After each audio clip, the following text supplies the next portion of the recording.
Nimependa kitu kimoja, umuhimu wa siku ya wafanyakazi. Umezungumzia haki za wafanyakazi pahala pa kazi, lakini pia umeunganisha na umuhimu wa vyama vya wafanyakazi.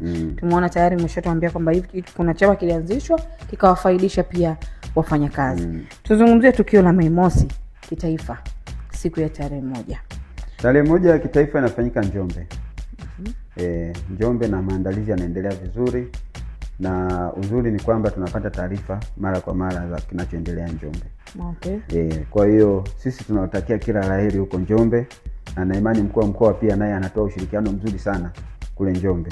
Na pia rais wetu wa shirikisho la vyama vya wafanyakazi Tanzania TUCTA naye yuko Njombe usiku na mchana halali kwa ajili ya kuhakikisha kwamba Njombe inasimama.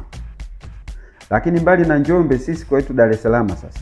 Sisi kwetu Dar es Salaam siku ya wafanyakazi duniani inafanyika uwanja wa Mnazi Mmoja siku ya tarehe 1, na niwaombe tu wakazi wa Dar es Salaam siku hiyo asubuhi, majira ya asubuhi kutakuwa kuna usumbufu kidogo wa barabara zinazozunguka Mnazi Mmoja kwa sababu tu ya maadhimisho hayo.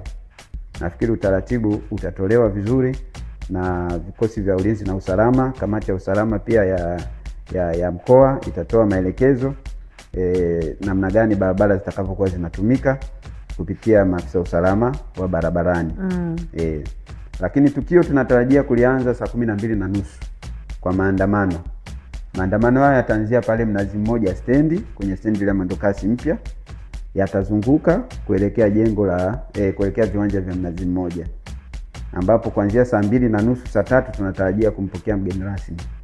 Mgeni rasmi atakuwa Mheshimiwa Mkuu wa Mkoa wa Dar es Salaam Albert Chalamila. Tutakuwa naye siku hiyo kwa ajili ya tukio hilo, na tunatarajia pia siku hiyo tutakuwa tuna burudani kadhaa zitakazo kuwepo.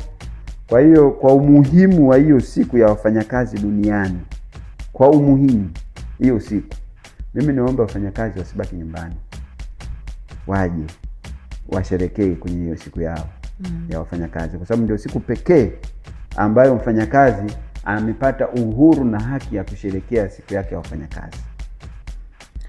Kauli mbiu, kazi zenye staa ni nguzo imara kwa maendeleo. Kazi zenye staa ni nguzo imara kwa maendeleo endelevu katika utekelezaji wa Dira ya Taifa 2050. Narudia.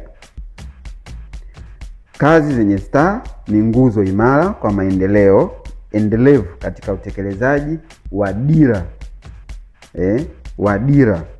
ya Taifa 2050. Sasa nieleze kidogo. Tunavyosema kazi zenye staa ni zile zinazomfanya mtu aweze kuishi.